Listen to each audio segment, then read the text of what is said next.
যে ছেলেটা চায়ের দোকানে একটু কাপ ধুচ্ছে রাস্তার ধারে, তাকে ডাকুন। তার কানে কানে বলুন,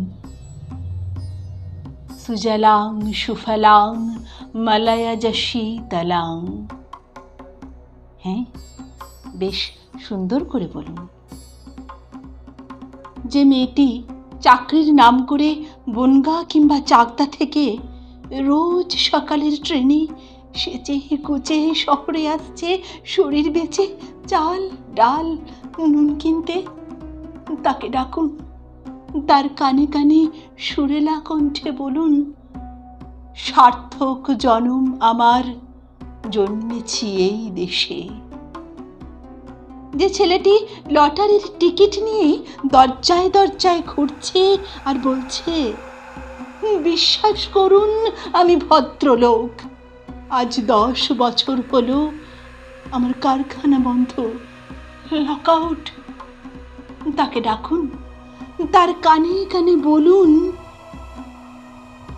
বলো বলো বলো সবে, শত বিনা বেনু রবে, ভারত আবার জগত সভায় শ্রেষ্ঠ আসন লবে। রাতের আকাশ কাঁপিয়ে অঝোর ধারায় বৃষ্টি নামলে যে মা আজও লণ্ঠন হাতে টালির ঘরের দরজায় ঠায় দাঁড়িয়ে থাকে তার খোকন ফিরে আসবে বলে।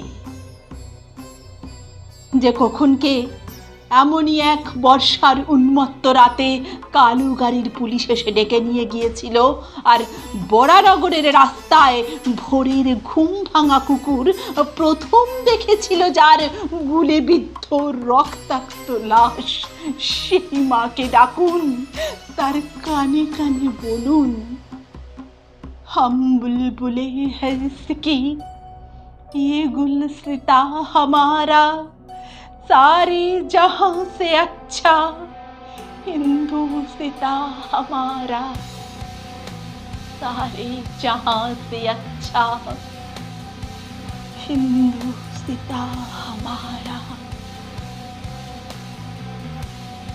সবাইকে সব বলা শেষ হলে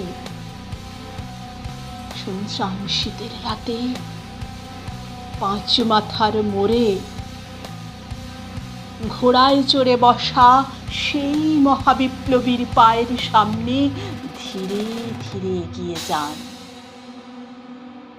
ফাঁকা রাস্তায় রাতের বাতাসে কান পাতুন, শুনতে পাবেন সেই বিপ্লবী পুরুষের বজ্রকণ্ঠ, আমি তোমাদের কাছে রক্ত চেয়েছিলাম তোমাদের স্বাধীনতা এনে দেব বলে।